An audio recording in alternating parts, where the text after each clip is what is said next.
एक वचन को हम पढ़ेंगे, भजन संहिता 135। यह की स्तुति करो, यहोवा के नाम की स्तुति करो। हे यहोवा के सेवको, तुम स्तुति करो, तुम यो यहोवा के भवन में, ऊंची आवाज में और खींच के, अर्थात हमारे परमेश्वर के भवन के आंगनों में खड़े रहते हो। यह की स्तुति करो, क्योंकि यहोवा भला है। उसके नाम का भजन गाओ, क्योंकि यह मनोहर है। यह ने तो याकूब को अपने लिए चुना है, अर्थात इस्राएल को अपना निज धन होने के लिए चुन लिया है। मैं तो जानता हूं कि तू हमारा प्रभु यहोवा सब देवताओं में से महान है। जो कुछ यहोवा ने चाहा उसे उसने आकाश और पृथ्वी और समुद्र और सब गहरे स्थानों से किया है।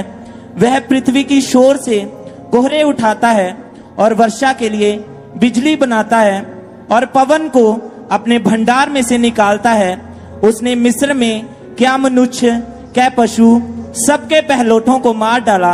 हे मिस्र, उसने तेरे बीच में फिरौन और सब कर्मचारियों के बीच चिन्ह और चमत्कार किए।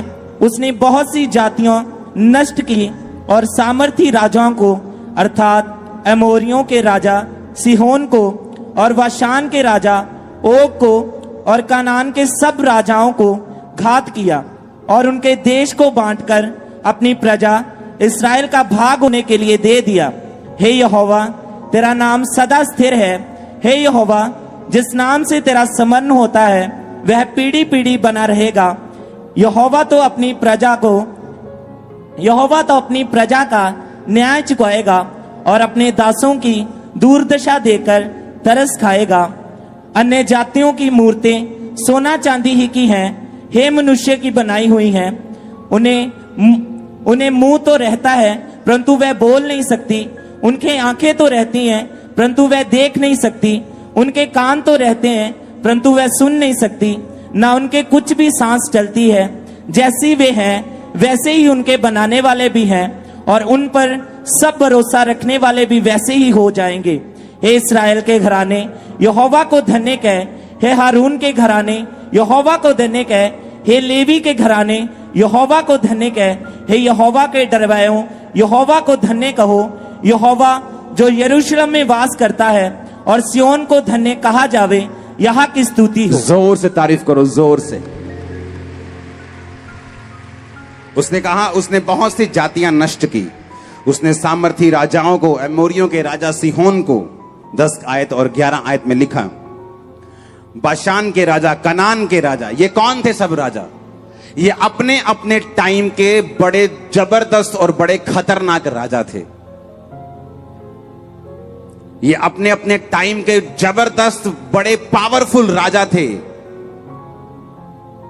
और कहते थे ये इजरायली, ये लेबर वाली कौम जो मिस्र में लेबरर्स थे, जो मिस्र में दिहाड़ी करने वाली कौम, ये दिहाड़ी करने वाली कौम हमें हराएगी।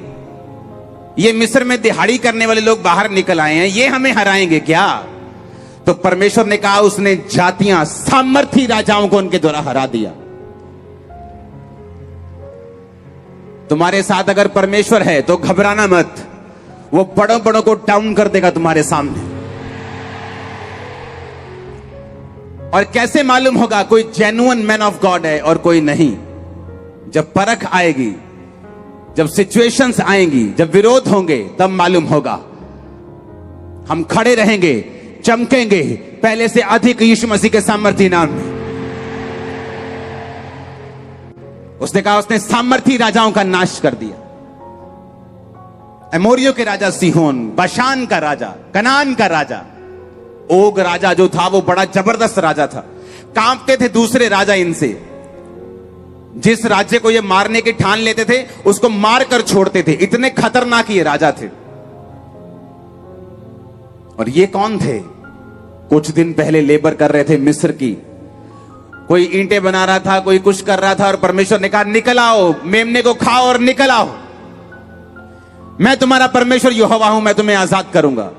मैं तुमको कनान दूंगा, इन सब देशों के, इनकी सब जमीनों को तुम्हारे अधिकार में दे दूंगा।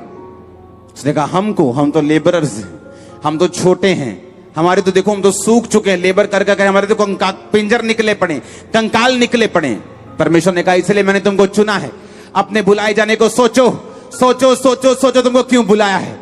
तुमको बड़ा करने के लिए बुलाया मेरी बहन, मेरे भाई। तुम ग्रेट होने के लिए बुलाए गए हो, ग्रेटेस्ट होने के लिए बुलाए गए हो।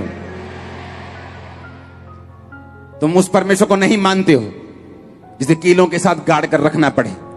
तुम जिंदा परमेश्वर की संतान हो, जो हमारे आगे आगे चलता है और पीछे भी देखता है, हमारे दाएं बाएं भी चलता है। आमीन। तुम उस परमेश्वर की संतान हो। और बाइबल क्या कहती है? वचन में लिखा, उसने बहुत सी जातियों को नष्ट कर दिया। उसने एमोरियों के राजा सिहोन को, बाशान के राजा, कनान के राजा, ऐसे ऐसे राजा, ओग राजा जो बड़ा राजा था, उसने कहा ये लोग हमें मारेंगे। ये बाशान का राजा ओग कहता था ये लेबरर हमें मारेंगे, ये दिहाड़ी करने वाले हमें मारेंगे। अरे हम तो जन्म से, हम तो पीढ़ियों से राजा हैं, हम तो पीढ़ियों से राज कर रहे हैं। हमारे रथों को देखो, हमारी तलवारों को देखो, तोपों को देखो, ये लोग हमें मारेंगे। परमेश्वर ने कहा अपने बुलाए जाने को सोचो, मैंने तुम्हें क्यों चुना? मैं बड़े बड़ों को तुम्हारे अधीन कर दूंगा, बड़े बड़ों पर तुमको जयवंत कर दूंगा यीशु मसीह के सामर्थ्य नाम में। ये परमेश्वर का प्लान पूरा होगा यहां पर, पंजाब में, इंडिया में, दुनिया में, जहां जहां खुदा के लोग रहते हैं। हालेलुया। क्योंकि हमारी लड़ाई शैतान के साथ है, हमारा किसी के साथ वैर नहीं। कोई 10 बार हमारा नाम लेके जो मर्जी बोले, हम आज भी उनके साथ प्यार करते हैं और करते रहेंगे। हालेलुया। क्योंकि हमारा टारगेट कुछ और है। हमारा युद्ध इस संसार का नहीं, हमारा युद्ध ये लड़ाई हमारी यहां की नहीं, हमारी लड़ाई शैतान के साथ है। और वो हमारे दुश्मनों से निपटेगा। जो धरती पर हमें अपना दुश्मन समझते हैं, यहोवा निपटेगा और तुम्हें ऊंचा करेगा। उसने कहा तुम्हें युद्ध करने की जरूरत नहीं होगी, तुम खड़े खड़े रहकर यहोवा के उद्धार का काम देखना, खड़े खड़े रहकर यहोवा के उद्धार का काम देखना। मैंने कहा वो तुम्हारे साथ है। जितना तुम समझते हो उससे कहीं अधिक वो तुम्हारे साथ है। जितना तुम समझते हो कहीं अधिक वो तुम्हारे करीब है। ब्लड के एक एक कतरे में वो तुम्हारे है। वो तुमको छोड़ेगा नहीं और त्यागेगा नहीं। बड़े काम में आपके परिवारों के ऊपर होता हुआ देख रहा हूं, बड़े काम में आपके लाइफ के ऊपर होता हुआ देख रहा हूं, बड़े काम आपको बड़े देशों में जाके करता हुआ देख रहा हूं। आपके पासपोर्ट्स को ब्लेस होता हुआ देख रहा हूं, आपकी लाइफ में काम होता हुआ देख रहा हूं, आपकी फैमिली को बपतिस्मा लेते हुए देख रहा हूं, आपके लड़कों को नशा छोड़ते हुए देख रहा हूं, आपकी लड़कियों को व्यभिचार छोड़ते हुए देख रहा हूं। मेरा परमेश्वर मुर्दा नहीं, वो आज भी बात करता है। हालेलुया। मैंने कहा वो आज भी हमसे बात करता है, आज भी वो हमसे बात करता है। वो मुर्दा नहीं। अमेरिका में मैं प्रीच कर रहा था और जब मैंने हीलिंग को शुरू किया, तो जब हीलिंग होती है तो रियल प्रोफेटिक होता है, जो आप फेसबुक से पढ़ के नहीं जाते अगर आप जेन्युइन मैन ऑफ गॉड है तो। और जब मैं प्रार्थना कर रहा था तो अलग अलग केस परमेश्वर मुझे बता रहा था कि ये बैठा है उसको परमेश्वर मैं हील कर रहा हूं, मैं ये बैठा है उसको हील कर रहा हूं। तो एक प्रोफेसी मैंने की, मैंने कहा यहां एक परमेश्वर का दास बैठा है, उसकी 2 पत्नी है, उसने एक जगह अफेयर रखा हुआ है शादी के बाहर, और कोई नहीं आया वहां। मुझे मालूम था ये पास्टर बहुत मुश्किल जाती है ये नहीं आएंगे। तो कल मेरी अमेरिका किसी से बात हो रही थी पंजाब के विषय में, तो उसने मुझे बताया कि आप जानते ये वाला पादरी आपके साथ ये कर रहा था कुछ, ये यहां बैठा था, यहां कुछ यहां खड़ा था, जो भी था। मैंने कहा हाँ मुझे याद है। कहता वही था जिसके लिए आपने प्रोफेसी की थी। और जैसे ही आपने प्रोफेसी की वो हंसने लग गया और हम भी हंसने लग गए कि खुदा के दास को देखो वो उसके साथ खड़ा है, लेकिन खुदा के दास को नहीं पता। और परमेश्वर का आत्मा देखो खुदा के दास पे जाहिर कर रहा है, और वो सारी सामने की लाइन के लोग हंस रहे थे। मैंने नोटिस नहीं किया, उसने मुझे बताया। उसने कहा वो सारी सामने की लाइन हंस रही थी क्योंकि उसको मालूम था कि वो बंदा वही है जो आपके साथ कहीं साइड पे है। तो मैं बड़ा कल हैरान हुआ। मैंने कहा देखो परमेश्वर से कुछ भी छुपा नहीं, वो जानता है कि लोग क्या करते हैं, क्या समझते हैं, क्या सोच के आए। हालेलुया। मैं आपको ये सुनो, मैं आज वचन नहीं दे पाऊंगा जो डिलीवरेंस वाला है, उसे हम नेक्स्ट थर्सडे, प्रभु भोज नेक्स्ट थर्सडे भी होगा। जो प्रभु भोज में शामिल नहीं हो पाए हैं, संडे मौका है, थर्सडे मौका है, आप शामिल होना। बाइबल कहती है प्रभु भोज में शामिल होने वाले लोग बड़ी डिलीवरेंस को देखते हैं अपनी लाइफ में। उसका वचन मैंने आपको संडे दिया था। अगर आपको वो वचन चाहिए तो संडे की मीटिंग में जाओ, उस मॉर्निंग मीटिंग में। इस संडे इवनिंग मीटिंग में यहीं पे हूंगा। 2 मीटिंग में मैंने आना चाहा, परमेश्वर ने मुझे स्टॉप किया, नहीं आने दिया। मैं यहीं पे था, चर्च में ही था। लोगों ने मुझे यहीं पे देखा है 10 साढ़े 10 बजे तक, लेकिन मैं आ नहीं पाया यहाँ पे। परमेश्वर मुझे रोकता रहा। लेकिन इस संडे मेरा बिलीव है कि परमेश्वर मुझे रिलीज करेगा संडे सेकंड मीटिंग के लिए। तो संडे मॉर्निंग और इवनिंग मैं इस भोज पे मीटिंग, आपको डिलीवरेंस पे आपको वचन दूंगा। और जिन्होंने प्रभु भोज नहीं ले पाए, आपको आज भी बपतिस्मा लेना है, संडे लेना है, संडे शाम को लेना है, ताकि आप अगले वीरवार तक प्रभु भोज में शामिल हो सकें। प्रभु भोज में जब आप शामिल होते हैं, आप यीशु मसीह के ब्लड को, जब आप उसके शरीर को ये समझ के खाते, रोटी नहीं तेरा शरीर है, ये ब्लड है, तो बाइबल कहती है जिस तरह इजरायली छुड़ाए गए थे एक ही रात में, आपका छुटकारा आपके अंदर गर्भवती हो जाएगा, एंटर कर जाएगा, आप ब्लेस हो जाएंगे। वो आपके अंदर से बाहर निकले गए। मैं आपको बता रहा हूं ये बात, मैं आपको प्रोफेटिकली ये बात बता रहा हूं कि वो जो छुटकारा परमेश्वर ने सोचा हुआ वो आपके लाइफ से पैदा होना शुरू हो जाएगा।